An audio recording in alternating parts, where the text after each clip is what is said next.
मित्रांनो, पंढरपूरच्या विठ्ठल मंदिराच्या खांबामागे आणि मूर्तीमागे दडलाय शतकांचा संघर्ष.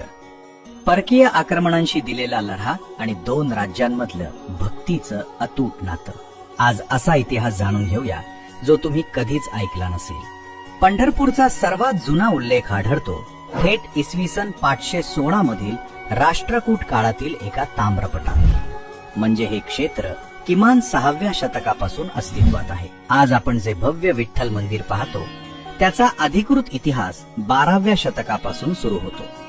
ज्येष्ठ इतिहास संशोधक ग ह खरे यांच्या मते होयसळ साम्राज्याचा राजा विष्णुवर्धन याने या मंदिराचं मूळ बांधकाम केलं आणि आपल्या नावावरूनच लाडक्या दैवताला विठ्ठल हे नाव दिलं.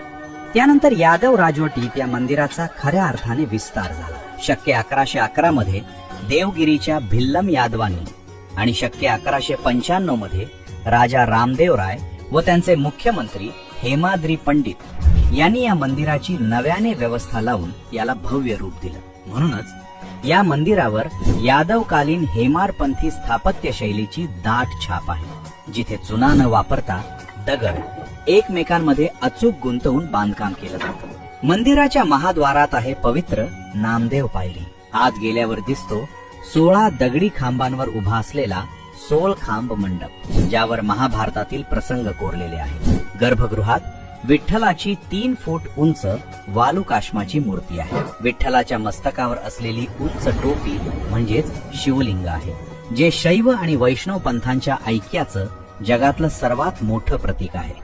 पुढे 14व्या शतकात जेव्हा यादवांचे साम्राज्य नष्ट झाले तेव्हा विठ्ठलाची मूर्ती आक्रमकांपासून वाचवण्यासाठी विजयनगरच्या हिंदू साम्राज्यात हलवण्यात आली. तिथला सम्राट कृष्णदेवराय याने हम्पीला भव्य विजया विठ्ठल मंदिर बांधून मूर्तीची स्थापना केली. पण पंढरपूर पोरकं झालं होतं. तेव्हा संत एकनाथ महाराजांचे पणजे संत भानुदास हम्पीला गेले.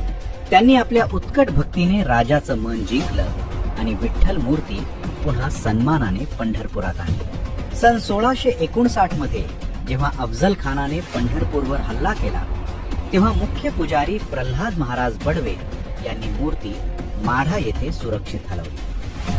पुढे औरंगजेबाच्या आक्रमणादरम्यान देगावचे वतनदार सूर्याजी घारगे पाटील यांनी स्वतःचा जीव धोक्यात घालून विठ्ठल रुक्मिणीची मूर्ती तब्बल 4 वर्ष 11 दिवस आपल्या शेतातल्या विहिरीत आणि करब्याच्या गंजीमध्ये लपवून ठेवली होती. म्हणूनच संत नामदेव महाराजांनी म्हटलंय, आधी रचिली पंढरी मग वैकुंठ नगरी. याचा भौगोलिक अर्थ नसून आध्यात्मिक अर्थ आहे. वैकुंठ म्हणजे मुक्ती आणि पंढरी म्हणजे सगुण भक्ती. संतांच्या मते ईश्वराने मोक्षापेक्षा भक्तीला श्रेष्ठ मानलं. म्हणूनच देहरूपी पंढरीत भक्तीचं चैतन्य आधी निर्माण केलं. इतिहास, भक्ती आणि संघर्षाचा हा अद्भुत संगम असलेला आपल्या विठू माऊलींच्या पंढरपूरचा हा इतिहास प्रत्येक भाविकापर्यंत पोहोचायलाच हवा. तुम्हाला ही ऐतिहासिक माहिती कशी वाटली आम्हाला कमेंट करून नक्की सांगा. हा व्हिडिओ जास्तीत जास्त शेअर करा आणि अशाच ऐतिहासिक आणि सांस्कृतिक माहितीसाठी आम्हाला आत्ताच फॉलो करा. पुंडलिक वरदे हरी विठ्ठल, श्री ज्ञानदेव तुकाराम, पंढरीनाथ महाराज की जय.